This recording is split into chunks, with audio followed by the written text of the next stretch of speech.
Frank Beck Chevrolet Studio NX.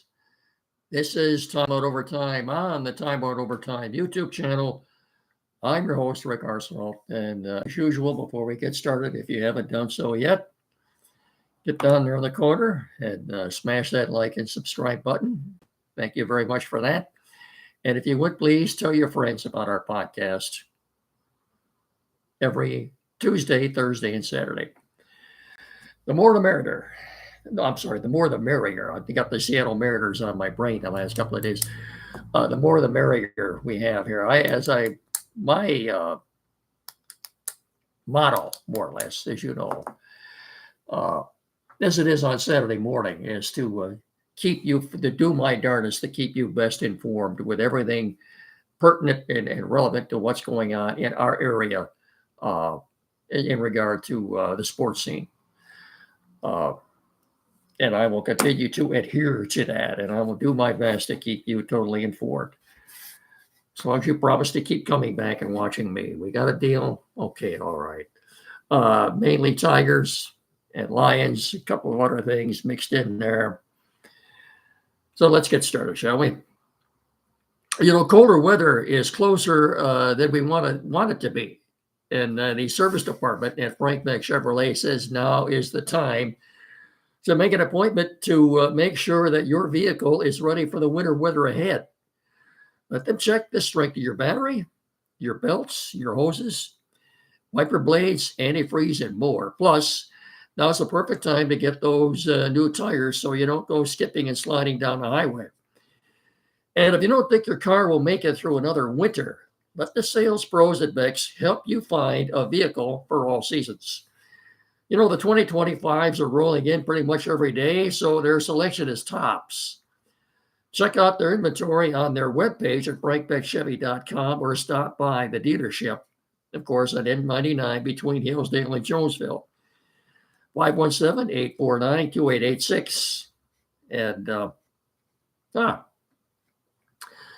pardon me, I'm going to take just a couple of seconds here to put my Frank Beck sign up behind me because I forgot to do that. Hang on just a second.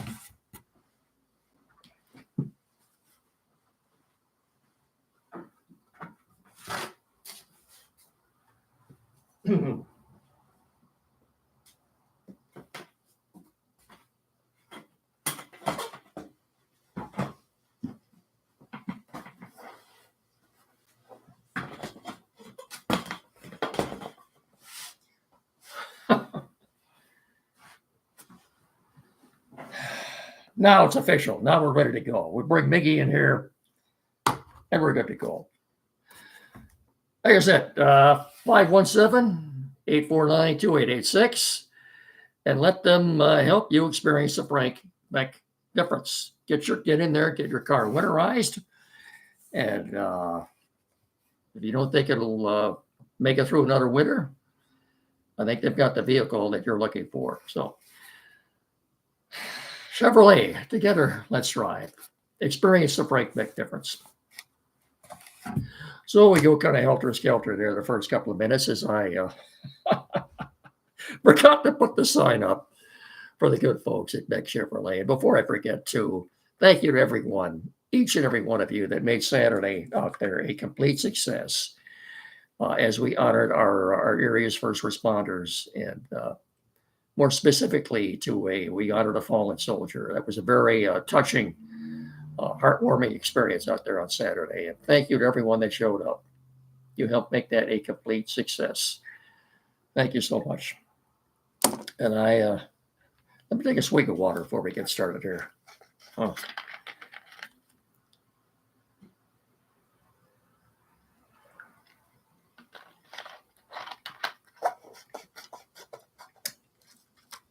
Get a little Red Wing news out of the way first, if you hadn't heard.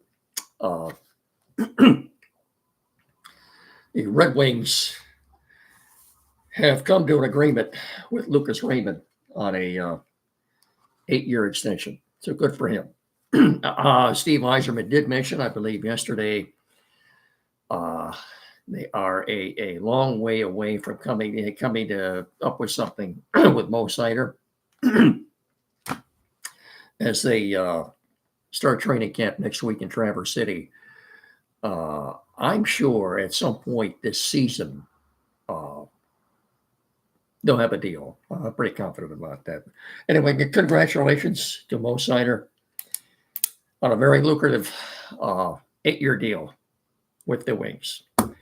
He had a great year last year, and we look for even bigger and better things this year as the Wings should be making the playoffs this year.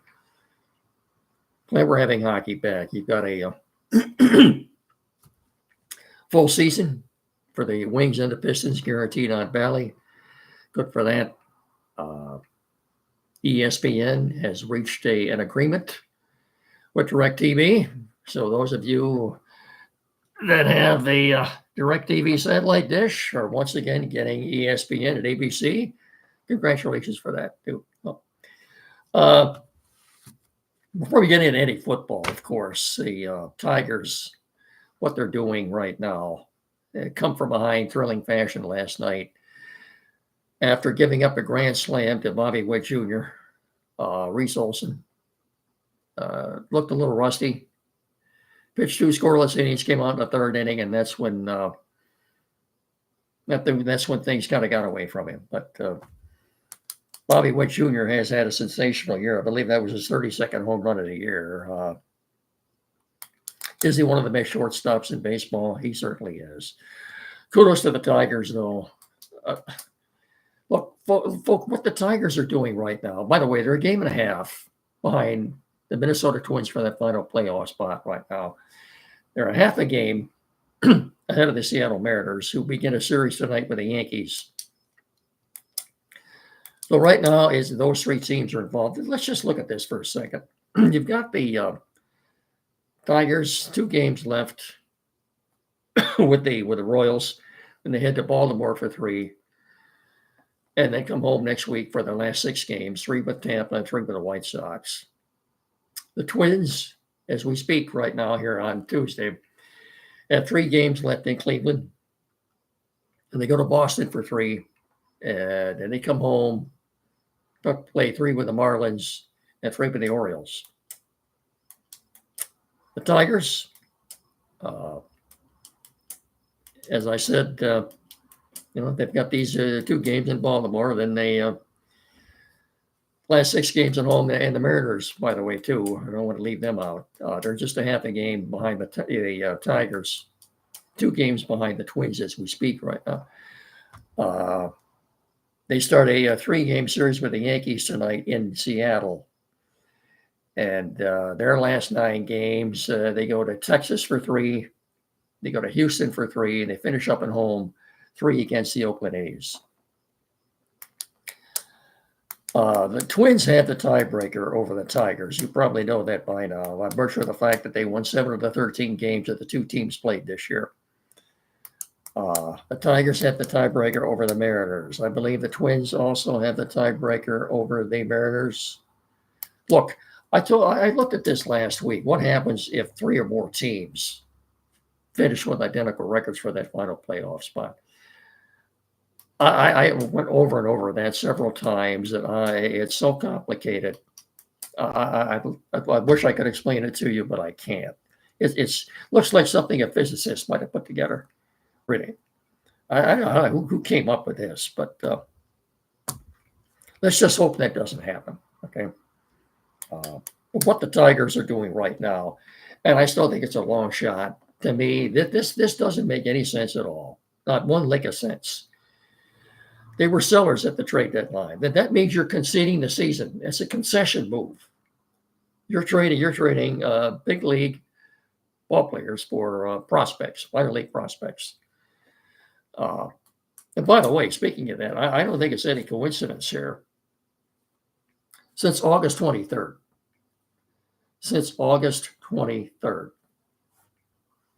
the Tigers are 16-7. That was their first game without Javier Baez as shortstop.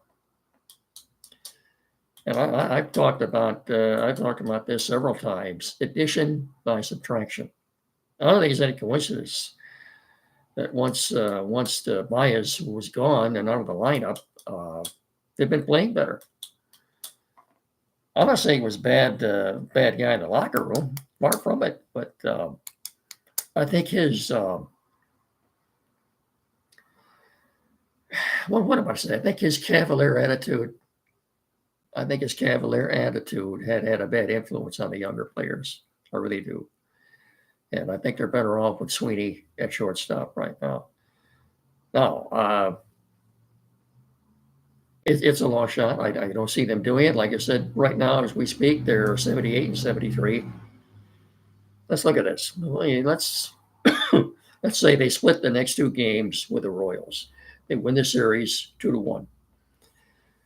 Now you're 79 and 74 with 9 games left.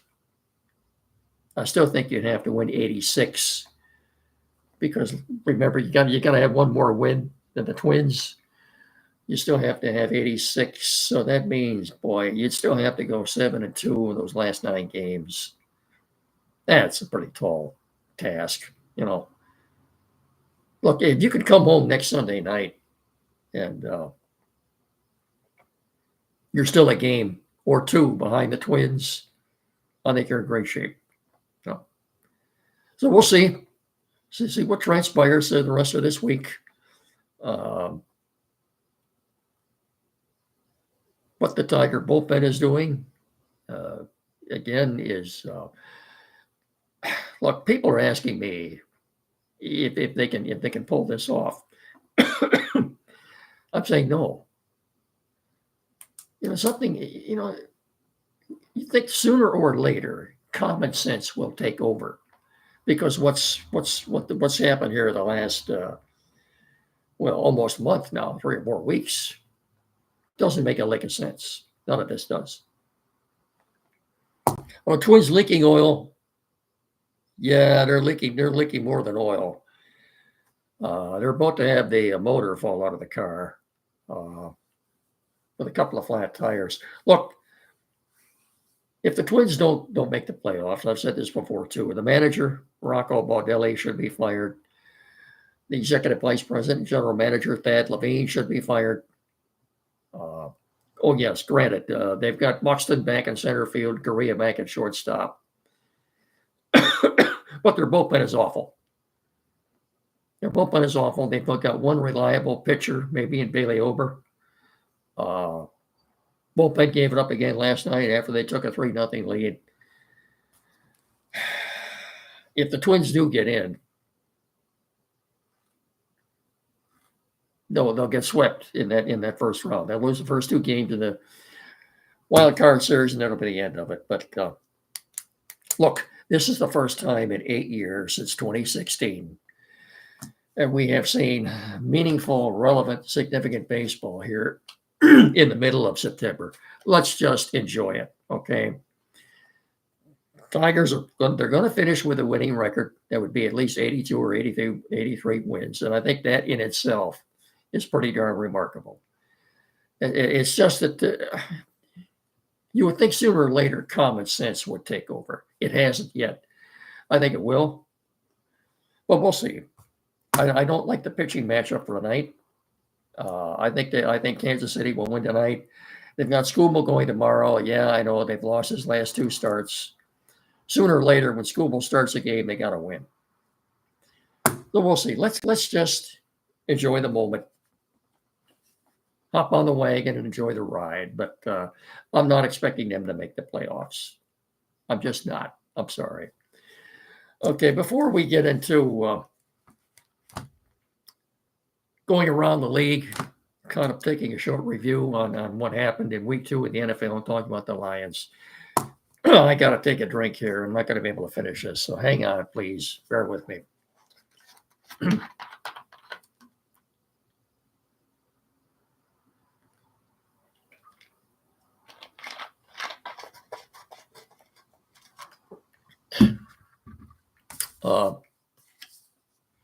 But in a good word for a good man, as always, because without his assistance and patience and knowledge, I wouldn't be doing this right now. Jim Lindley at Quality PC at 37 Walton Street in downtown Hillsdale. That's a couple 100 feet west of Howell Street for all your technical needs, services, sales, issues, anything. He's the man you want to see. Computers, new or used. Maybe the computer you have now needs a little work done on it. Maybe you're about to purchase a big flat screen smart TV. You need that mounted and programmed. Maybe you're getting a new internet provider installation. Printers, new or used, anything at all. Any tech service or sales or repairs. Tim Lindley is the guy you want to see. Downtown Hillsdale, 37 Waldron Street. At 517-610-5372. Better yet, get in there and see Tim and tell him Mickey and I sent you and said hi. I'd appreciate that. Thanks so much. Okay. These numbers, if you look at the numbers from the Lion game on Sunday. Wait, before we get to that, this past weekend in the NFL, maybe it was one of the craziest weekends I've ever seen. Nothing made any sense. Let's look at this after 2 weeks. The Ravens are 0-2.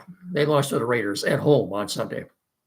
The Raiders traveled 3,000 miles across the country, and they were heavy underdogs. What do? They beat the Ravens on a last-second field goal. Ravens might be the best 0-2 team in the history of football. The Chiefs are 2-0. They should be 0-2, but they're 2-0. I've always said I'd rather be lucky than good. Pat Mahomes threw 3 picks on Sunday. The referees bailed him out on one of those. It was not one of his better games. I thought if anybody that watched that game, I thought the Bengals were the better team. I thought Joe Burrow played well. And that's another thing.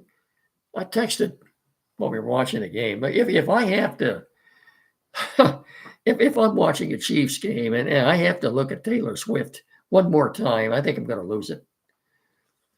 Yeah, you've got a director out in the truck, which is outside the stadium. And he's directing all these cameras, and everybody's got a headset on. And he keeps instructing, go to this camera, that camera 2 or 3 or whatever it might be, which is focused directly on the suite where Swift is. So anytime something good happens or Travis Kelce does something good, we have to look at Taylor Swift yucking it up in her suite. We never see her when something bad transpires. It's only when something good happens. Maybe they think it's good for ratings or something. Being a little facetious anyway. She's a very attractive young lady, but I don't think it's necessary to do that. We know why they're doing it, for ratings. Okay. No. Where would the NFL be without Taylor Swift? Huh? Anyway, we're talking about the NFL, and I got a little sidetracked. The 49ers, who would have thought that they were going to lose to the Vikings?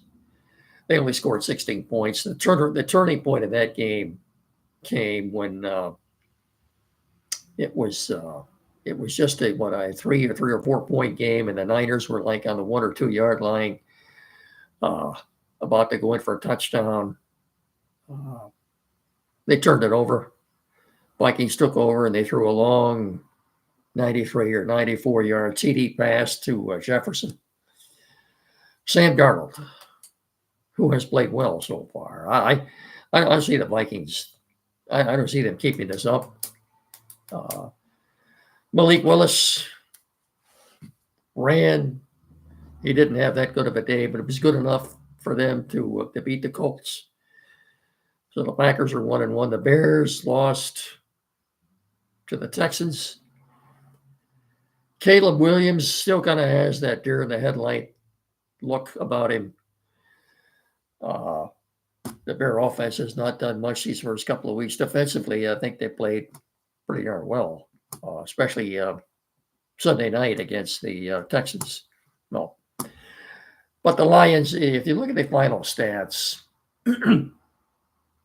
on the Lion game. Hang on here just a second.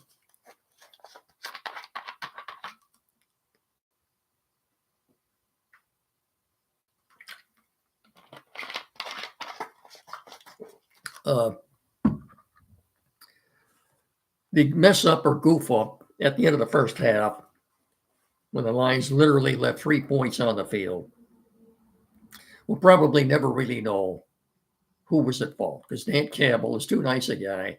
He's a great coach. He's not going to throw anybody under the bus, a player, a coach, or anything. He took the blame exclusively for the whole thing. He said it was on him. Jared Goff's second interception, again in the red zone. Admittedly, after the game, said he should have taken a sack. I thought it looked to me like it was hit as he threw, but he takes a sack, you kick a field goal there. Lions probably should have won the game 25-20, but they didn't. They lost. And if you didn't know what the score was and you looked at these final numbers, total offensive plays, the Bucks 47, the Lions 83. Total net yards, Tampa Bay 231, Detroit 478. 478 yards of total offense. Average yards per play, Tampa 4.9, Detroit 5.8. Total first downs, Tampa 13, Detroit 23. By the way, the Bucks were 2 for 10, 20% on third down conversion. Rushing first downs, Tampa Bay 1, Detroit 6. Passing first downs, Tampa Bay 11, Detroit 16. Third down efficiency, as I said, Tampa Bay 20%, Detroit 41. Fourth down efficiency. Well, the Bucks never went for it on fourth down. The Lions 30%. Lions won the time of possession. What made the difference as I go down and look at these final stats here? Red zone scoring efficiency. Tampa Bay 100%, Detroit 67%, and they're in what told the story of the game, I think, as the Lions went on to lose 20-16. I was wondering too why they haven't targeted Sam Laporta more in these first couple of games. Dan Campbell said on a show this morning, doesn't sound like he's 100% health-wise. He's nursing an injury that he had all through training camp.